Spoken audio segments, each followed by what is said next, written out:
I've also been watching, in some despair and as at great a distance as I can, the election campaigning in Britain for the general election on December the 12th. And also, I keep a constant watch every day on happenings in the United States.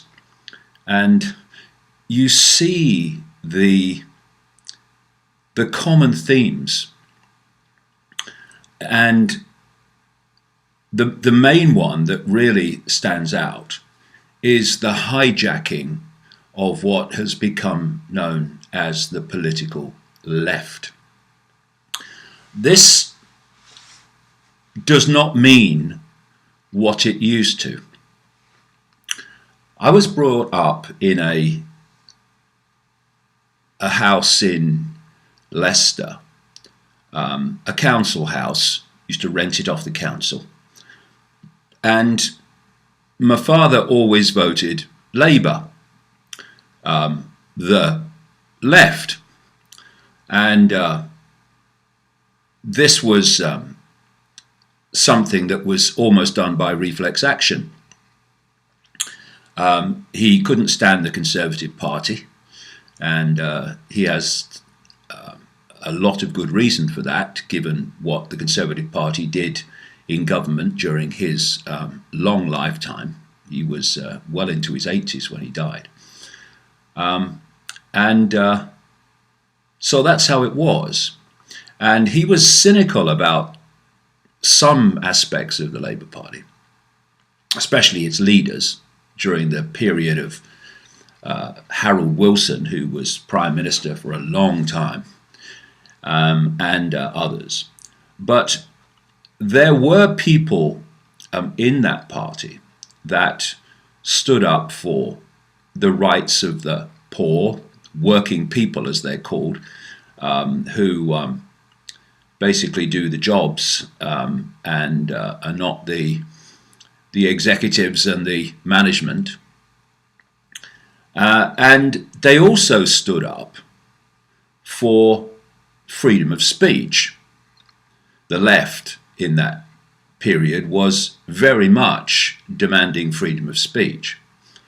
This was especially the case in the United States when the left, if we remember, during the 1960s, was a big campaigner for freedom of speech. You had big protest rallies at places like Berkeley, where young people were demanding freedom of speech. This is all in that period, of course, when the great protests were underway against the Vietnam War.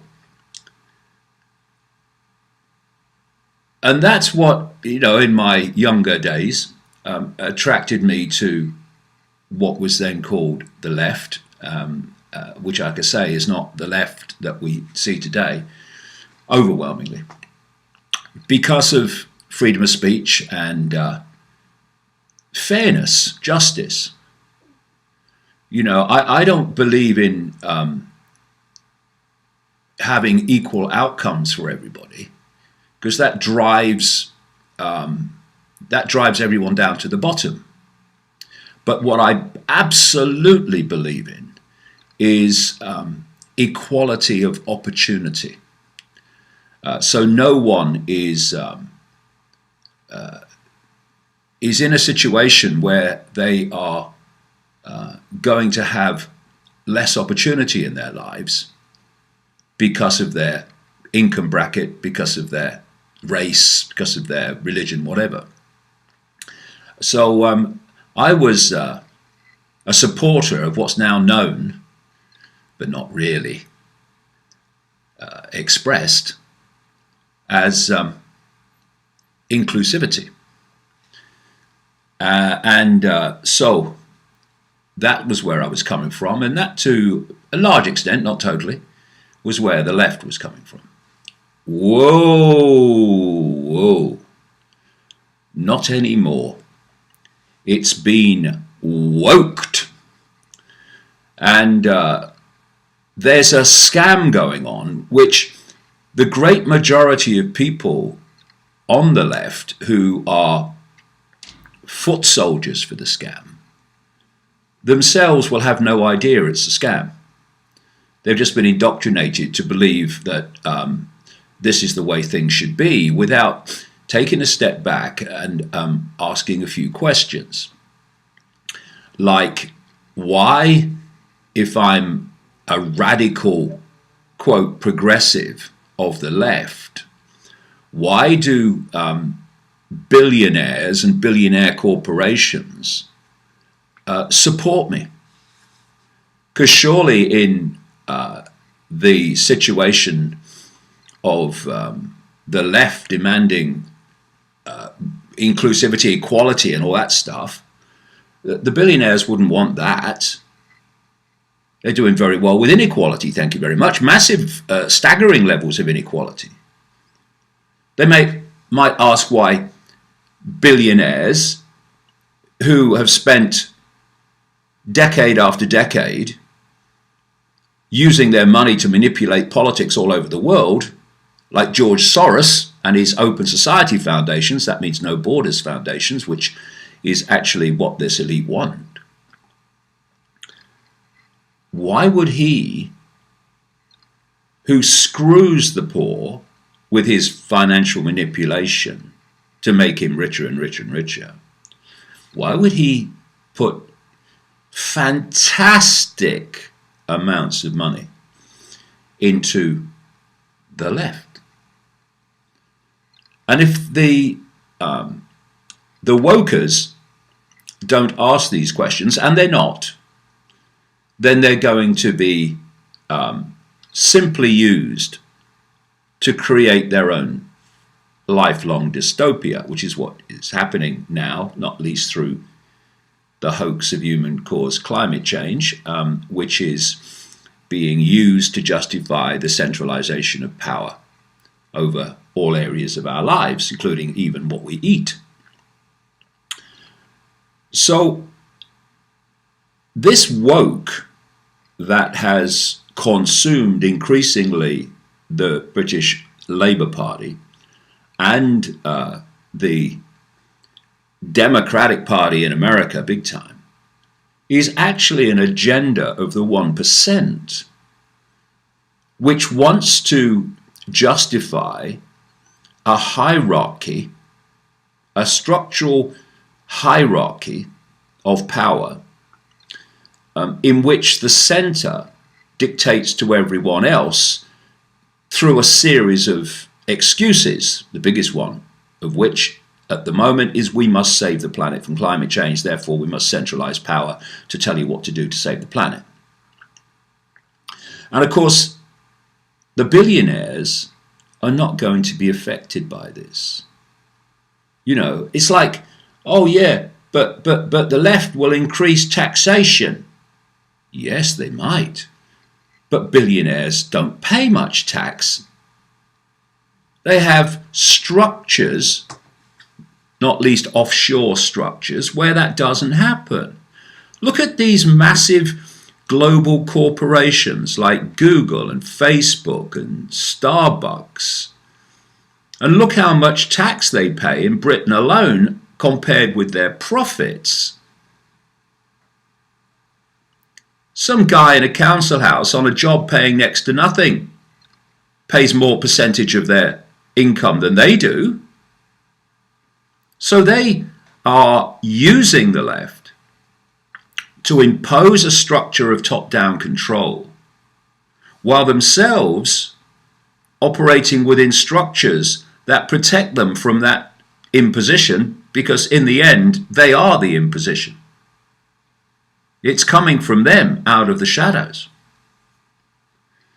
So when someone who benefits from the way things are starts supporting people that want to change things apparently for the worst for those people, and yet they still support them anyway, then big questions need to be asked. There's this lady who's running for president, God help us if she makes it, called Elizabeth Warren for the Democrats, who is demanding and saying that she will take on the Silicon Valley corporations if she gets to power. Who are some of her biggest funders and supporters? Silicon Valley corporations.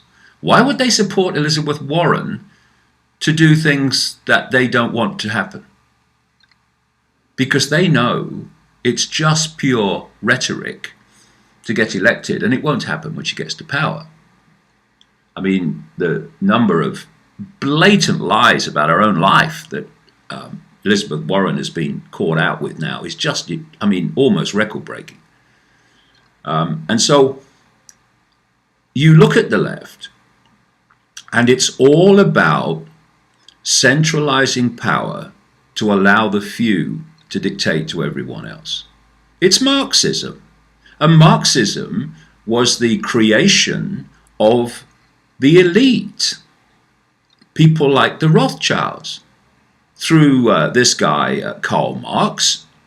He was owned by the bankers, and he was justifying, in the name of power to the people, a structure of control that has allowed dictators using that structure under Chinese communism, Soviet communism, and so on, to kill, it's estimated, around 100 million people. And what is happening in the schools and universities is that this history that young people must know so they don't repeat it is being marginalized. This is why, Orwell talked about this. If you can rewrite history, you rewrite perceptions of the present. Not least in this case, you repeat the nightmares of history because you don't know that the nightmares of history have happened or why they've happened. And why they happened because of the very system that you're now saying the world must change to, out of, quote, social justice. So you see these polls where so many young people who've gone through this programming machine called education, which is getting more and more programmed in terms of myopia of perception. And they don't know, this is not all young people, of course not, but I mean a staggering number who don't know the very basics of history. And if you don't study history, you are destined to repeat it. And that's what's happening. This is another reason why the left won't challenge China. It talks about climate change and yet won't highlight China like it highlights countries that are producing carbon dioxide, the gas of life, by the way, in much smaller quantities than China. The reason China is a no-go area, basically, for the left, and why these Silicon Valley billionaire corporations are getting closer and closer to China and doing what China wants overwhelmingly, so they get in there. Because they care, you see. They've got values. Is because China is a blueprint for the world. What you're seeing in China, not least in things like this social credit system, where if you do things the state wants, you get points, and if you don't, you get points docked. And if you get enough points docked, then you get banned from things like flying or going on trains. This is happening in an increasingly vast way. This is where they want to go. And of course, by having everything linked to the internet and therefore everyone under surveillance, this system can work because it knows what you're doing all the time. And this is the blueprint for the world. I've been saying this for decades, that China was the blueprint for the world. And it's becoming more and more obvious. And it's always good, too, to understand why people do things. Not just condemn them, not just highlight them, but also understand why they're doing it. And the great majority of woke people are not horrible people. Many of them, well, some of them behave appallingly, but the majority, like the majority that are supporting this lunatic organization, Extinction Rebellion, are probably lovely people, caring people, who want the world to be a better place. But what they've done is they've bought the wrong, or bet on the wrong horse. They bought a lie which is designed to exploit the fact that they care and get them to support a direction of the world that will not only enslave them, but enslave their kids and grandkids even more vehemently. And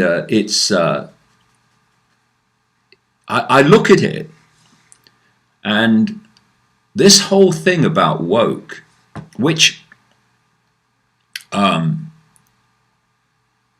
is to be understood by the fact that young people today, not all of them have bought it, nothing like, but a hell of a lot have. And the activists, the shrill voices certainly have.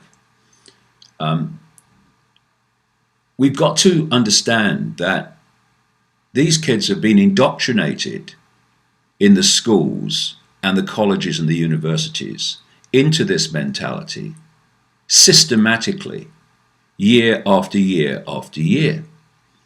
So while there will be agents of the cabal in there pump priming this thing, the great majority are saying it because they believe it, because they've been indoctrinated to believe it.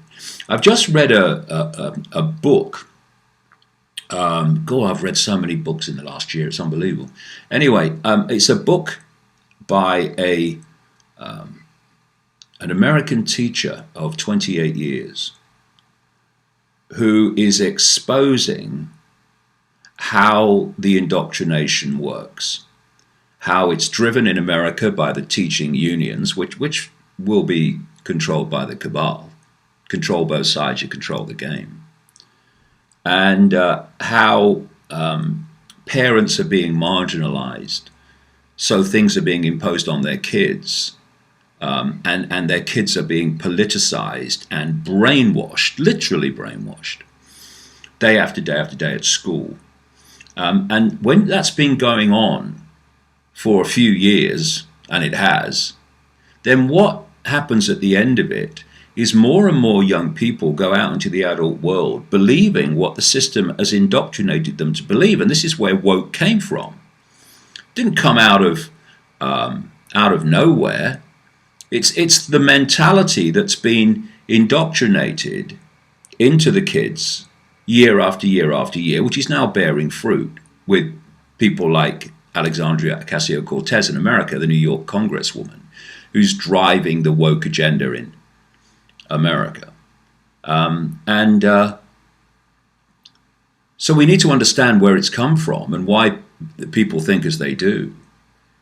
And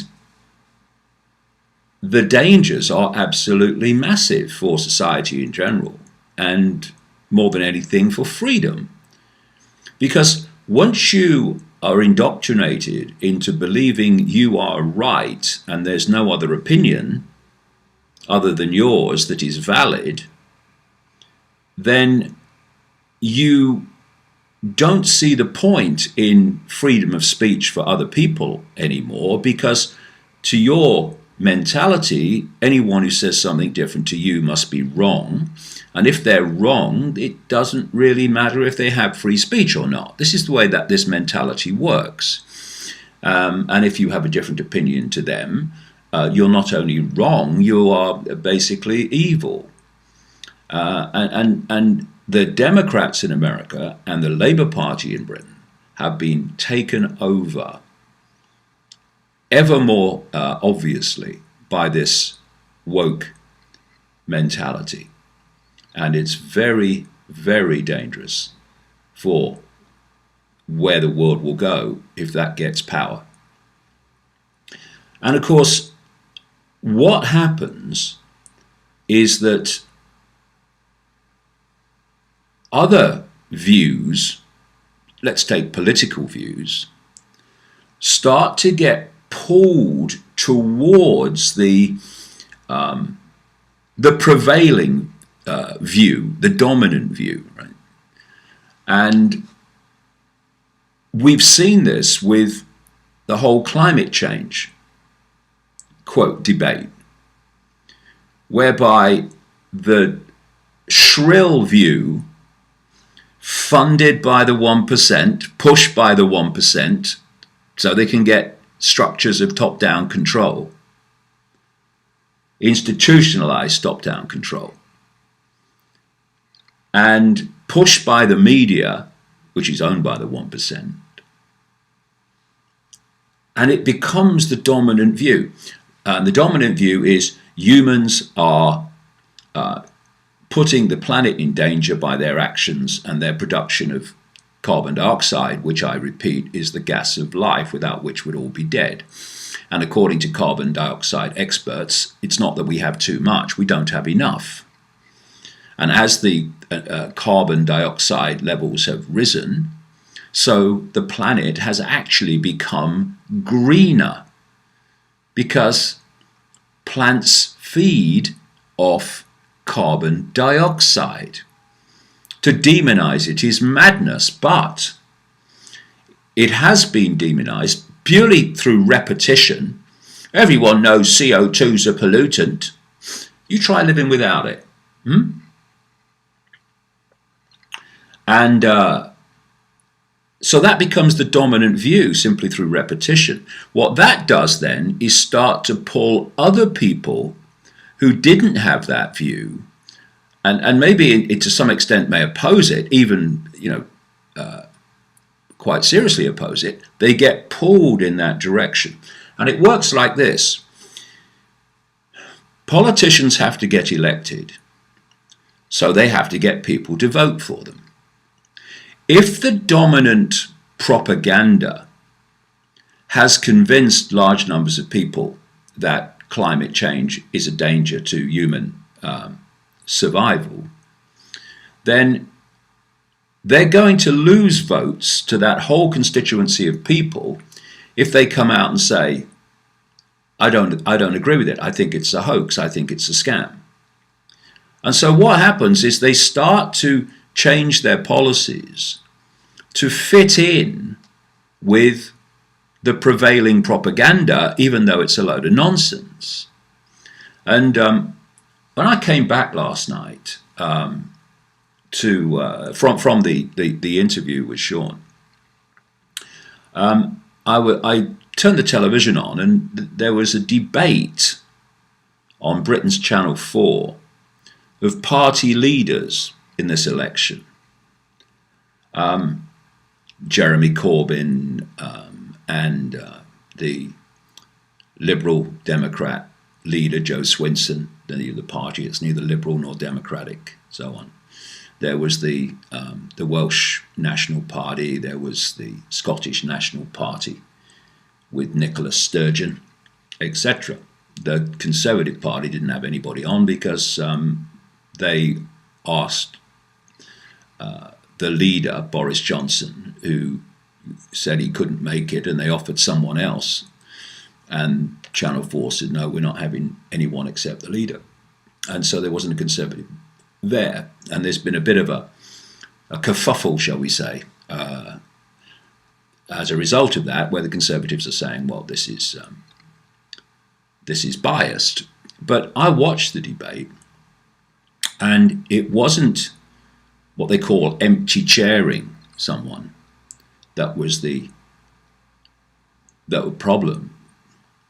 Empty chairs, as they call them when they don't have someone on and they have everyone else on. It wasn't empty chairs that were the problem, it was empty minds. Because I watched all these other party leaders, and Johnson would have been the same had he been there, competing for what they would do to save the world from climate change. Competing with each other. I'd do more than you. I'd do it quicker than you. I would. On and on it went for an hour. And what they were competing for was who would do the most about something that's not happening. That's the situation. And it was testament to what I've just said about the fact that if you can dominate the propaganda, you will pull all politics, apart from those with real backbone and